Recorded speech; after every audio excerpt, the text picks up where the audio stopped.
उन्हें इस बात की जानकारी थी क्योंकि राजीव आपको रोक रहे, एक बड़ी खबर मिल रही है। खुल्लाबाद शाहगंज में पुलिस ने फ्लैग मार्च किया है। शहर के विभिन्न इलाकों में फ्लैग मार्च किया जा रहा है।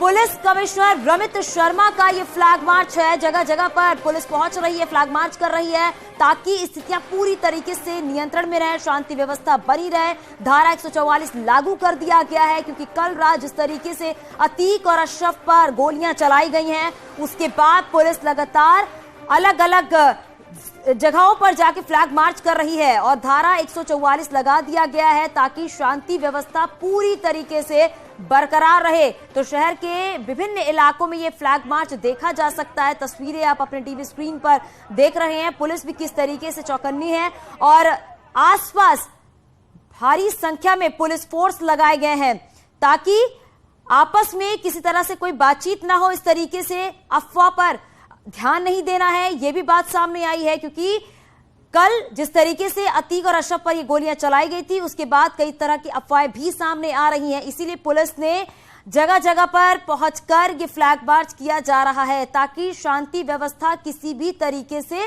भंग ना हो और अलग अलग जगहों पर जाकर ये फ्लैग मार्च किया जा रहा है। और देख सकते हैं आप कि पुलिस फोर्स हर जगह पर मौजूद है क्योंकि ये घटना कल रात की है और किसी ने उम्मीद नहीं की थी कि धूमनगंज से जैसे ही बाहर आएंगे अतीक और अशरफ, उसके बाद ये गोलियां चलाई जाएंगी। सवाल अब यही बार बार खड़े हो रहे हैं कि आखिरकार जिसने ये गोलियां चलाई वो कौन है, उसका मकसद क्या है। और जिस तरीके से गोलियां चलाई गई उससे यही कहा जा सकता है कि कोई प्रोफेशनल शूटर्स हैं जिन्होंने ये गोलियां चलाई। हमारे सहयोगी राजीव लगातार हमारे साथ बने हुए हैं।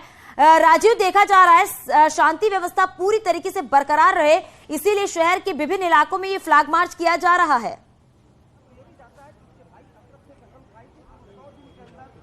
देखिए, यकीनन खुद प्रयागराज के पुलिस कमिश्नर रमेश शर्मा और जिलाधिकारी संजय खत्री के नेतृत्व में ये फ्लैग मार्च चल रहा है। सुबह से ही पुलिस के और प्रशासन के आला अधिकारी लगातार प्रयागराजों की सड़क पर फ्लैग मार्च कर ये इंश्योर कर रहे हैं, लोगों को ये आश्वस्त कर रहे हैं कि पूरी तरह से शांति व्यवस्था बरकरार है, कहीं किसी को कोई दिक्कत नहीं है। और साथ ही साथ दूसरी ओर आप देख सकते हैं कि इस वक्त मैं उसी मोतीलाल नेहरू मंडलीय चिकित्सालय काल्विन अस्पताल में खड़ा हूं, जहां पर कल करीब 10:30 बजे रात में इस हत्याकांड को अंजाम दिया गया था।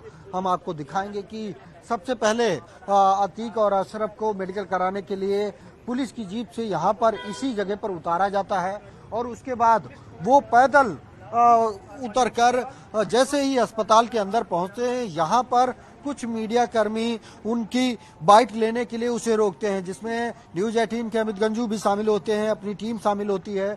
और जैसे ही बाइट शुरू होती है, जैसे ही अतीक बोलना शुरू करता है, सबसे पहले सवाल किया जाता है कि आप शामिल नहीं हो पाए अपने बेटे के जनाजे में, तो वो कहते हैं मुझे जाने नहीं दिया गया। जैसे ही दोबारा वो गुड्डू मुस्लिम का नाम लेते हैं, तब तक इसी तरफ मीडिया कर्मी के रूप में खड़ा एक शूटर सबसे पहले अतीक अहमद को गोली मारता है और उसके बाद अशरफ को भी गोली मारकर उसकी हत्या कर देता है। वो इतना ही नहीं रुकता, ताबड़तोड़ यहाँ पर फायरिंग की जाती है। आप देख सकते हैं कि यहाँ पर डिमार्केशन किया गया है। राजीव, आपके पास वापस लौटूंगी। उमेश पाल के घर पे हमारे सहयोगी भी पहुंचे हुए हैं, वहां पर भी देखते हैं किस तरह की स्थिति वहां पर देखने को मिल रही है। संदीप हमारे सहयोगी जुड़ गए। संदीप, अभी किस तरह की स्थिति वहां पर देखने को मिल रही है? मजबूत कर दी गई। अतीक और अशरफ की खुलेआम हत्या के बाद उमेश पाल के घर के पास सुरक्षा व्यवस्था में आप देख सकते हैं किस तरीके से पुलिस रूट मार्च कर रही। पुलिस की दर्जनों गाड़ियां उमेश पाल के घर के आसपास से रूट मार्च करते हुए निकली हैं और साथ ही उमेश पाल के घर के अंदर जाने पर सभी की पाबंदी लगा दी गई। यहां तक मीडिया कर्मियों की भी पाबंदी लगा दी गई है कि कल देर रात से ये मीडिया कर्मियों की पाबंदी ले जो अभी तक एंट्री नहीं दी गई। वहीं पुलिस कर्मियों की सड़क पर भी तैनाती है और साथ ही अंदर भी उमेश पाल के घर के अंदर पुलिस कर्मी लगाए गए हैं और साथ ही एलआई को भी एक्टिव कर दिया। ऐसे में कहा जा सकता है कि जिस तरीके से अतीक के घर के आसपास सुरक्षा व्यवस्था को मजबूत किया गया है, वही उमेश पाल के घर के आसपास भी सुरक्षा व्यवस्था को मजबूत कर दिया गया है। दर्जनों पुलिसकर्मी यहाँ पे तैनात किए गए हैं जो कि सड़क से लेकर अंदर गली तक जहां पे उमेश पाल का घर है वहां तक मैं हथियार पुलिसकर्मी तैनात हैं। आप देख सकते हैं इसी गली में उमेश पाल का घर है जहां पर उमेश पाल का परिवार रहता है। यहां पर पुलिसकर्मी पूरी सुरक्षा व्यवस्था के साथ मुस्तैद है। मैं हथियार यहाँ पे पीएससी पुलिसकर्मी के साथ साथ एसटीएफ का भी आवागमन है और साथ ही एलआईयू भी एक्टिव है। वीडियो जर्नलिस्ट जगदीश उप्रेती के साथ संदीप पांडे, न्यूज 18 प्रयागराज।